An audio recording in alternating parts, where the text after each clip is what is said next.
History's masterpieces wouldn't be the same without their most notable accents. Neither would the Kia Sportage without its multiple drive modes.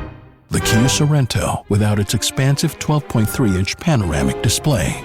Or the Kia Telluride without its 3 rows of spacious seating. The 2025 Kia SUVs. Kia, movement that inspires. Call 800-333-4KIA for details. Always drive safely. Limited inventory available.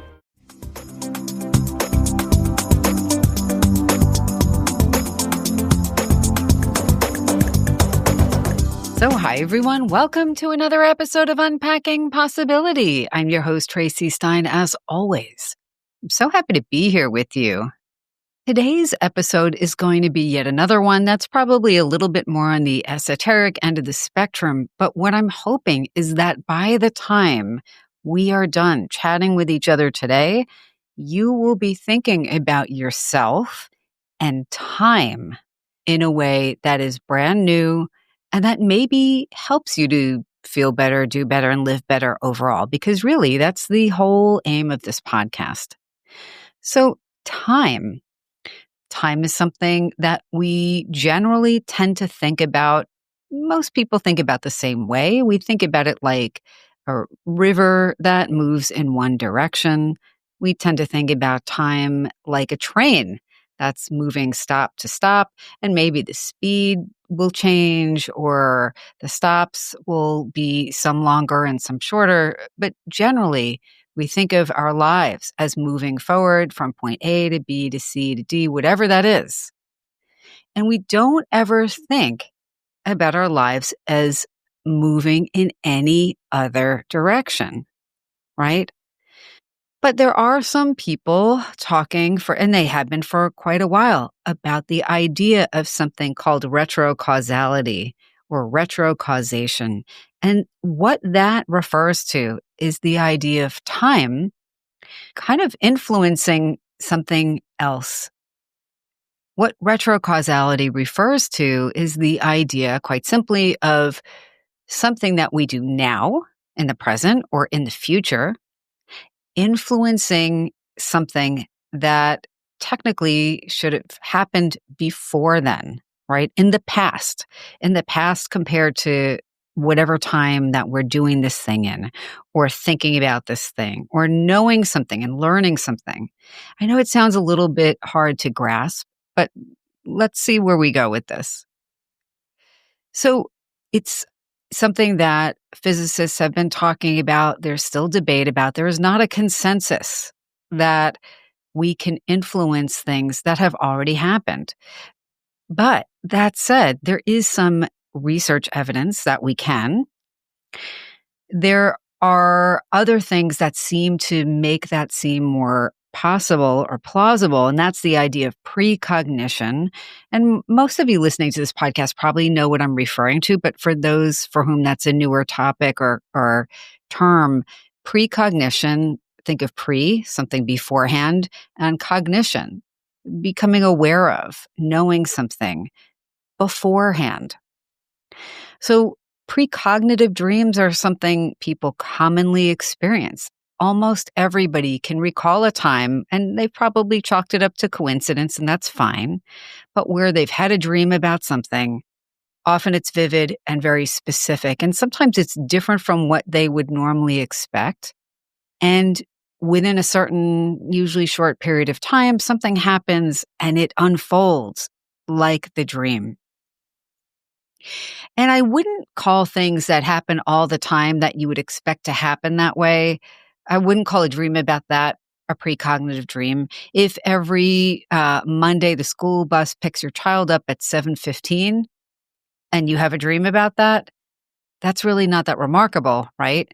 Because we would have expected it to happen anyway. But what I'm talking about is having a felt sense, right? So it might be a dream, it might be an image in your mind, or a sudden knowing, or, some sort of gut feeling. And sometimes it's really specific. It's like, oh my goodness, I feel like we shouldn't take that vacation. It's not going to be, we're not going to enjoy it. That's not really that specific, or I don't think we should buy this car Because even though it looks great and the salesperson is telling us it's in great shape, I just have a weird feeling about it. And then who knows? A lot of times we might not know what ultimately happens, but sometimes we will. Maybe somebody we know knows the person who owns the car dealership, and we find out that that car was in fact a lemon. Okay? That's kind of what I mean. So a lot of times precognitive things are specific and they're unexpected, and we get some validation afterwards that explains it.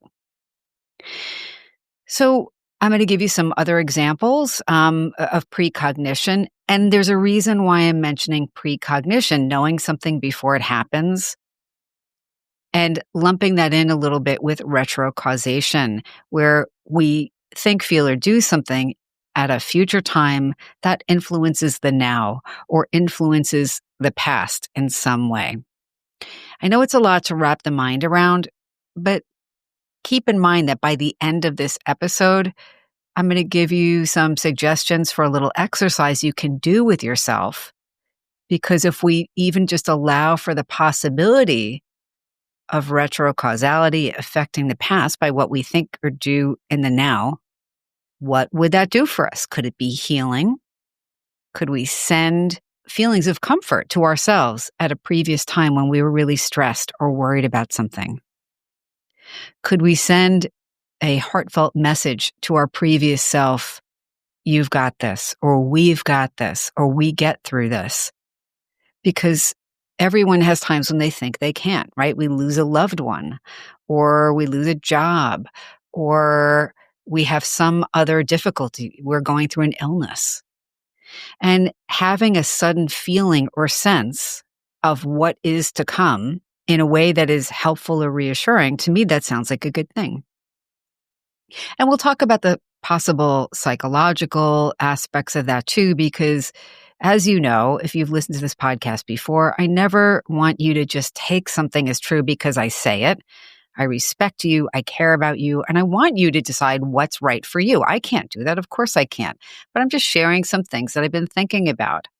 And I'll share some examples as well, because again, I know right now it might be a little hard to grasp this. But I was thinking about this because I have this book that came out several years ago, and you can Google the author. His name is Eric Wargo. He is, I believe he's an anthropologist. I would have to look it up, but I'm pretty sure he is. He's got a doctorate in anthropology, a very scholarly person, and someone who is also very interested in psychology and the history of psychology. And he had started thinking about what if the precognitive experiences people have, where they have a hunch or a clear sense or a dream about some future event and it comes true in that way.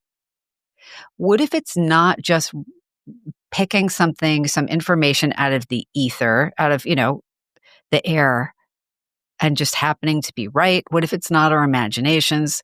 But what if it's the future event affecting us in the now? And the term time loop makes sense, right? Because let's use the vacation example. Maybe we want to book a trip and it looks great and it's a good deal, but for some reason we feel like, I just don't feel like it's the right thing for us. We can actually, even if it is precognitive, what if that's true? What if there's, a snowstorm in October and your weekend getaway would have been completely different from what you had hoped for? So let's say you don't book the trip or you cancel it, even before the weather report would come out. Even if you're right, now the image of you being on this vacation and having it snow in October, so you're not experiencing the fall foliage somewhere, you're, somewhere without appropriate snow gear. Well, now your premonition becomes false in the sense that you didn't go on the trip and have that experience. But the part that's true is there's a good reason why you felt you shouldn't, right? It did snow and you canceled the trip. So that creates a time loop because the future event that you are picking up on now changes what you do in the now. Or maybe it makes you more likely to do that thing in the now. Maybe you get a sense that you're feeling really optimistic and lucky when you walk into a convenience store, and maybe you don't normally buy a lottery ticket, but you just have this feeling like, oh my goodness, I think this could be it. And you buy that ticket, and I don't know, maybe it's $100 million that you win, or maybe it's 1,000, or maybe it's 500, but maybe it's something that helps you pay for a car repair and you feel great about it. And maybe your future self obviously knows that if you do this, you win, and sends that feeling back to you in the now. And that feeling that, I don't know why I feel so optimistic about this, but I feel lucky today. And I just had the idea to buy this lottery ticket, and now I do, and I win. That creates a loop. The future is affecting the now. The future feeling or message or event, in theory, affects the choice we make today. It affects its own past, and in effect makes that thing come true. I know it's really heady. I know it's one of these things that sounds like, oh, it's kind of far out. But again, we have feelings about things all the time that tend to come true, right? And by the way, the more you train your own intuition, the more frequent these things seem to be. And I don't mean 100% accuracy. I don't mean these things are happening every day. But I know people who are excellent intuitives. They've worked at it for a really long time, and they tend to have a lot more of these experiences than they did maybe previously, right? Maybe that explains why some people seem to be so lucky. There are people, if you did a Google search of luckiest person, you would find newspaper reports of people who've won some sort of lottery more than once. That's pretty uncanny. Some people would describe themselves as lucky. And whether it's guessing how many jelly beans are in the candy jar at work and winning $50, or whether it's something else entirely, they're more lucky than the average person. And what if it's not luck? It's just something to think about. And again, we'll focus on the more psychologically useful way of thinking about this in a little bit. But, there are experiments. I mentioned that. And I want to give you a few examples, and I'm going to really, really condense them. So if you want to read the details of these experiments, by the way, the experiments are not without controversy. They're not without people who say there are a million other reasons why this, turned out this way and it's a fluke, or the study design wasn't great, or this isn't possible. So no matter what evidence somebody presents, I'm not going to believe it. I'm going to let you decide what you think, of course. But some of you may have heard of psychologist Dr. Daryl Bem, who is a professor emeritus of Cornell University at Cornell. And he had a really, really stellar conventional career as a research psychologist, working at an elite university, teaching really smart undergraduates and graduate students, publishing papers in top journals for decades. So somebody with a really blue chip resume as far as these things go. And I don't know him, so I don't know how he became interested in things like consciousness and precognition and the more esoteric things that we've talked about sometimes on the show. But he decided to do a series of studies, and he's published about them and broadly termed them feeling the future. So in a paper he published, he reported 9 experiments involving a total of more than 1,000 participants. But the experiments each test for things under the umbrella of retroactively influencing something, an outcome, by time reversing. So I'm going to tell you just a little bit of this. But in one of his experiments, he had Cornell undergraduates. A lot of psychology research is done with undergraduate students. They're just an easy and accessible potential participant pool for these studies. But he tested the hypothesis that memory can work both ways. So basically, for this study, 100 Cornell undergraduates, 64 women and 36 men, were given the task of recalling a word list, right? So they're shown 48 common nouns, so common words that name things, for 3 seconds each. And the words were drawn from 4 separate categories. So foods, animals, jobs or occupations, and clothes. And they were asked to visualize each word as they saw it. So again, these words are presented for 3 seconds each. The words are common words. So if they were shown the word tree, for example, they were asked to visualize a tree. And then what happened is they were given a surprise test in which they were asked to type all the words they could recall in any order.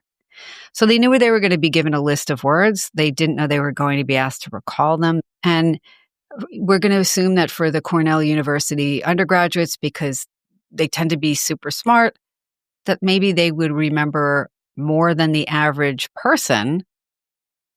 But even in that group, there's going to be an average number of words they recall.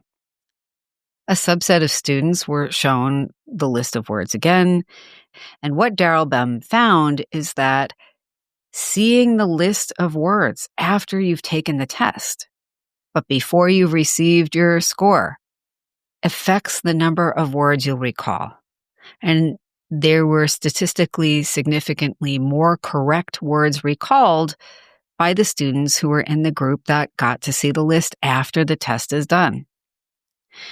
And the idea is that seeing something at a future time improved their recall of something at a previous time. So another study that was part of this larger group of studies was one that involved students being placed in front of a computer and being asked to guess whether the next photo they'd be shown was either erotic in nature or romantic but fairly tame and probably kind of boring, less exciting definitely. So what would happen is right before you'd be shown an image, you'd have to guess, is this going to be an erotic image or is this going to be a romantic image? An erotic, you can kind of imagine what that could be. And romantic but boring could be somebody holding hands or a kiss on the cheek or people looking at each other lovingly. You get the idea. What Daryl Bem found was that there's a statistical effect. People were better at guessing the soon-to-be-shown erotic images than the boring ones. So the thing that makes this so interesting is that people were guessing, okay, I'm going to type, say, A for erotic or B for boring, but the computer randomly selected the photos, and they randomly selected photos after students made their selections, right? Now, as someone who has done intuitive work for a long time, I can tell you that something that is commonly accepted as true in that kind of world is that more emotionally charged or high intensity photos are easier to predict. They're easier to tune into than boring ones. And that's because the idea is that our minds, our psyches are much more interested in and engaged by things that are, high intensity. You're talking about students who are somewhere in the range of 18 to 22 years old. It's not surprising that their unconscious minds or their subconscious minds would more accurately predict the stimulating photos. But it's intriguing, right? So it's precognition because they more accurately predicted when an erotic photo was the next one to be shown. They did predict it ahead of time, but it's thought that the nature of the photo is what made it easier for them to predict that accurately. It was like the erotic photo was like a beacon for them instead of a dull kind of nightlight. I don't know. You get where I'm going with that. So it's very intriguing. Eric Wargo, the author of Time Loops, would say maybe precognition is really a memory in reverse. And it's kind of an interesting thing to think about. Like a pre-memory, he would say. So what could this do for you? Here are some things to think about, right? Because if what we know in the future would be useful to know now, is there a way to send that back to us? Remember, I said a few minutes ago, if there was a time in your life when you really needed compassion, right? Maybe you felt like nobody got you. Or maybe you were being really hard on yourself for a mistake you made or a poor decision you made. And maybe you're, I don't know, 12 years old or 20 years old. And maybe now you're 65 and you're saying, you know what? I thought that was the biggest thing in the world then. But in the grand scheme of my life, this is actually not that big a deal. I was just a kid, right? And you send compassion back to you. And that time, 40 something years ago, what might that do for you? I have to take a quick break, but when I come back, let's talk more about how the idea of retrocausality and sending information back in time might be an especially helpful thing to do. Stay tuned. I'll be right back. When you haven't found love, it can feel like everyone else has. It's in every movie, every song, and all the PDA. Looking for love sucks. Thankfully, California Psychics can give you the guidance you need to find the one. We guarantee if your reading isn't life-changing, it's free.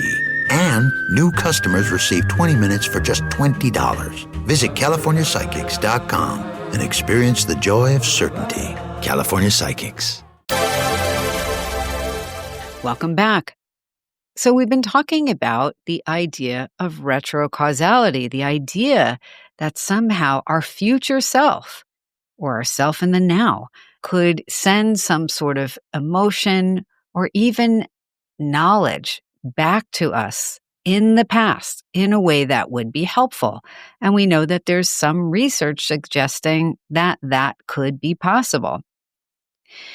Now, as someone who does hypnosis and is a psychologist, I can tell you that even if we took all the woo-woo out of it and we were just to think about this in terms of reframing something, right? Getting in the habit of reframing things so that when we go through something difficult, we take a broader perspective, or that we're less black and white in our thinking, or we're less likely to catastrophize.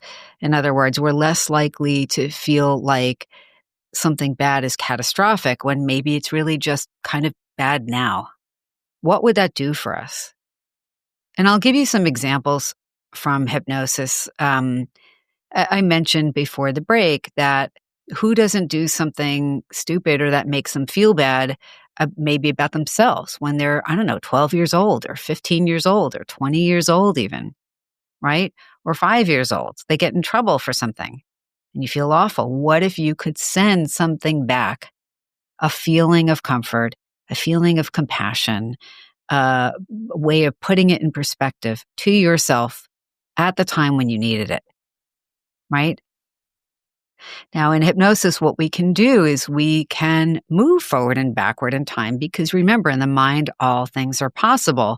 And when we're in that hypnotic, trancey state, kind of like a waking daydream, we can shift our perspectives. We can take a broader kind of view of things, of ourselves, of other people, and it could be helpful in looking back at, there are a lot of people who've had parents who really maybe weren't able to parent in the way that they ideally wanted them to. So you can heal your own orientation to a relationship. You can heal your own feelings around a relationship, even if the person is no longer alive. And I'm saying this as somebody who's worked with people in their 60s and older who've had parents who've long since passed away. It is actually possible to make amends, to decide to release anger about something, or decide to release grief or distress on something that's really old that maybe we've been carrying around for a long time. To see people not just as our parents or our siblings or a teacher or whatever who may have let us down, but to see them as human beings in a broader context, right? Hypnosis just makes it more real and vivid. We often have the thought about things like, yeah, I know this would be a good thing to do. But in that hypnotic state, it is a little bit more real and a little bit deeper and can be profoundly healing.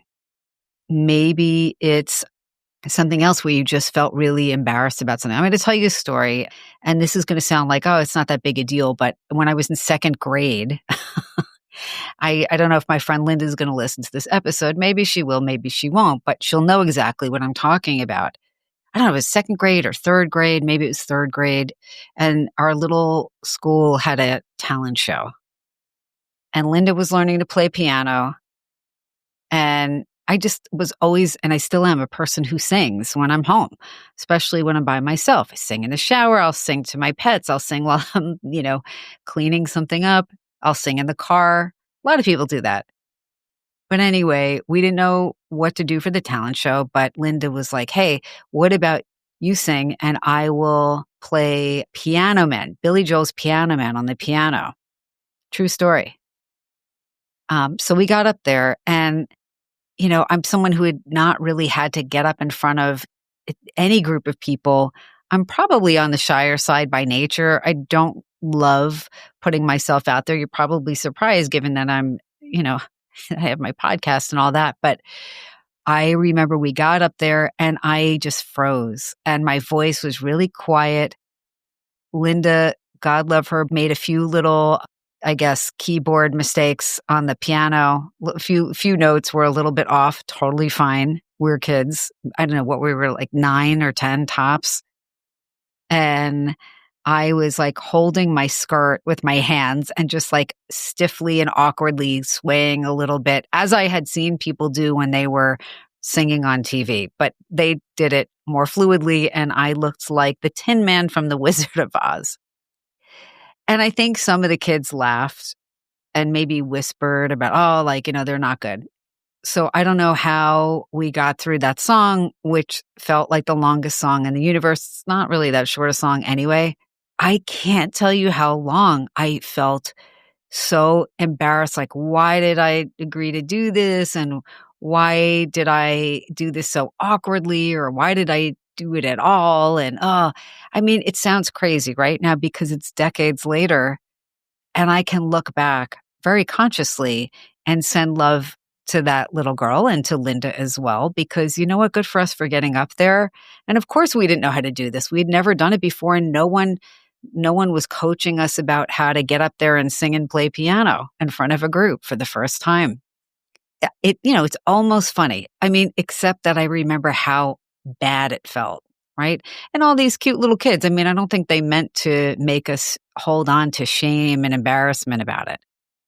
But the point is, very consciously, I can send comfort back to young Traci and young Linda and just say, oh my God, you were kids. Of course you didn't know how to do this. And good for you guys for trying, and move on.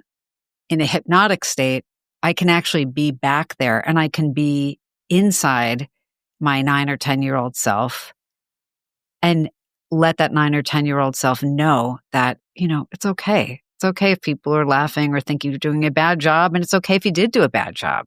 You did the best job you knew how to do, right? And how nice is it to say that to yourself? And it can be much more real. And I can take the perspective of being inside myself, having the experience of standing up there and feeling like, oh no, how am I going to get through this? And I can also have the experience of viewing myself at that age from the perspective of the compassionate adult person who sees it very differently. Now, the retrocausality would be another layer, because maybe I can sit down and get in a calmer meditative state and actually send the feeling of, it's okay, we get through this. It's not a big deal. And I can send love and feelings of calm to that little kid standing up there clutching her skirt, feeling so nervous and wishing she could just fall through the floor instead of having to finish Piano Man, which I have never sung publicly since, by the way. And that's probably okay too, right? But what if? And again, I really don't think it matters whether we feel like it's it's real, and there's this quantum mechanical thing happening where we are reaching back through time and space, or whether it's just the feeling of that. If you remember the first person in your life that you lost who meant something to you, and maybe it was a grandparent or another relative. I remember in second grade, again, a lot happens throughout our lives. It's not just at any one point, but I think it was second or third grade, a little boy in my class passed away from cancer. And I remember just not knowing how to handle that. And honestly, at the time, I don't think most people's parents even knew how to handle it. And no one came into our classroom and talked to us about this little boy who passed. And no one, I didn't know any of the other kids whose parents sat down and talked to them about it. And maybe they did, but I think back then that was a lot less common. And I didn't know how to sit with the shock and the anxiety and the grief. I didn't even know how to name the emotions I was feeling at the time when I found out this little classmate who had been out of school for a bit had passed. And what would it be like to send comfort to that young person, the young version of myself? What would it be like to even imagine sending comfort to that little boy, or to his family, or to my classmates, or to my teacher who did not know how to handle it? Right? And I'm bringing all of this up because when we tell ourselves something isn't logically possible, it really cuts off the use of, I think, creative psychological coping mechanisms. Some of us are so good at finding all of the reasons why something won't work or why it's not possible. And I get that. I mean, people like to protect themselves from being wrong. People like to protect themselves from being disappointed. But what if we didn't even have to definitively say it's this quantum mechanical phenomenon that I don't have to fully understand to accept that it might actually be possible? What if I don't even have to sit and think like a psychologist, like, well, I know this is, possible, and it's very possible to use hypnosis, and there's plenty of data showing that hypnosis can be helpful for all kinds of things, and actually quite often in a hypnotic state, people even will spontaneously move to a different point in time and work something out. And whether that's rehearsing something in the future, we haven't even talked about that, right? You're going to go run a race and you see yourself running it successfully and feeling great and finishing feeling strong, even if you haven't yet started training and a part of you is nervous. That's a useful tool, right? So maybe it doesn't even have to be that we're only focused on the past. I'm going to tell you one more anecdote, and this moves a little bit into the realm of the spiritual, possibly, or paranormal. I don't know if I'm going to post the photo or not, but I have a photo of myself. And it's like, and I'm using examples from my life just because they're ones I know, and then I'm not revealing somebody else's stuff. But as I share them, I really want you to think about whether there's something in your life that's similar, or if thinking about this is something that can help you ease something or make meaning out of something in your own life. But I have this photo of myself. I'm probably 2-ish, maybe 3, and I'm in my parents' first house, and I'm standing against their fireplace, and I'm sucking my thumb, and I'm wearing feet pajamas, and I think I posted this photo on my professional Facebook back in the day. But as I've mentioned, I was kind of a shy kid. I was always an overthinker, I think even then. And without going into too much detail about anybody else, but I had done something that she probably thought was misbehaving. How bad could the offense have been at that age? Probably not too bad, but whatever it was, it made her angry, and I got sent to my room. I got sent to bed early, I think, and I was crying. And I remember feeling so distraught. This is a memory that has stayed with me. And as I was kind of lying there, just letting the crying subside, but feeling pretty bad, I distinctly heard a woman calling my name, and it was absolutely not my mother, because I could also hear my mother. It was a tiny house, and I could hear her like washing dishes or something in the kitchen on the other side of the wall where my bedroom was. And this distinctly sounded like a woman in the room with me, but I couldn't see anybody And I heard this person just calling my name very gently. And that's all she said. But there was something about her voice that was extremely calming. Now, you may already have a sense of where I'm going with this, but since learning about the idea of retrocausality and, just being someone who's had, again, a ton of transpersonal experiences my whole life, so I've been open to this stuff for a really long time. But in more recent years, I have found that picture. I think my aunt sent it to me, and I have it on my computer. I've printed it out. And every once in a while, I will send love back to that young child. Just the feeling of love and comfort, and we get through this. And I know to some people might sound like, how bad could something be if somebody punishes you and you're 3 years old?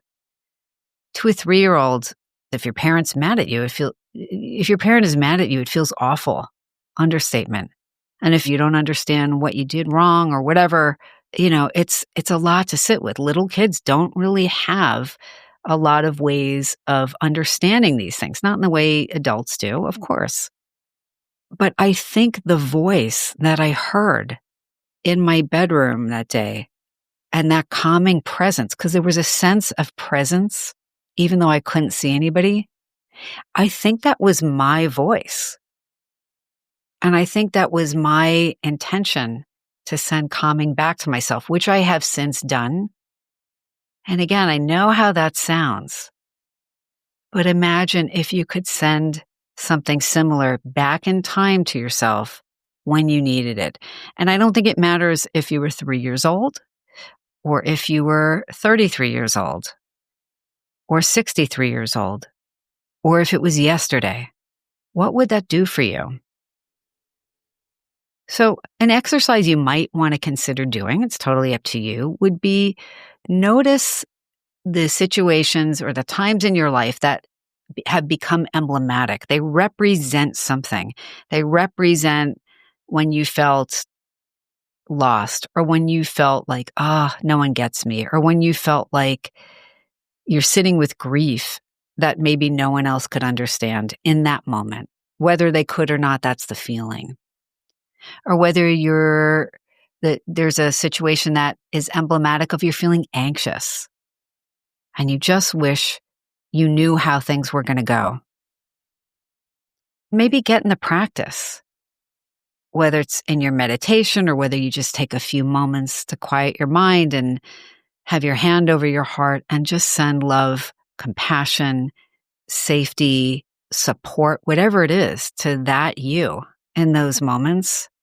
I know people who do this regularly, and I'm thinking of one person in particular, and he swears that after doing that for a year, every day, every decision that was like a somewhat medium to big decision, especially, sending back in time a feeling about it, a feeling about the decision he made, right? So if it's buying a house or going to buy a house and then not buying that house because something didn't feel right, maybe that's your future you letting you know.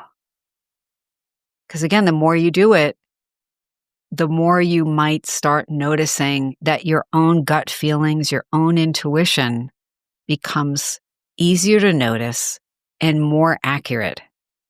I mean, honestly, what have we got to lose by getting into that practice? And if nothing else, the mindfulness component of sitting and breathing through and then intending something loving and supportive and positive, I don't see a downside to that. But let me know what you think. I'm really curious, as always. Let me know what you'd like to hear more of. And if you give this a try, let me know how it goes. Again, I really want to know. I hope this is helpful. But as always, until next time, be well.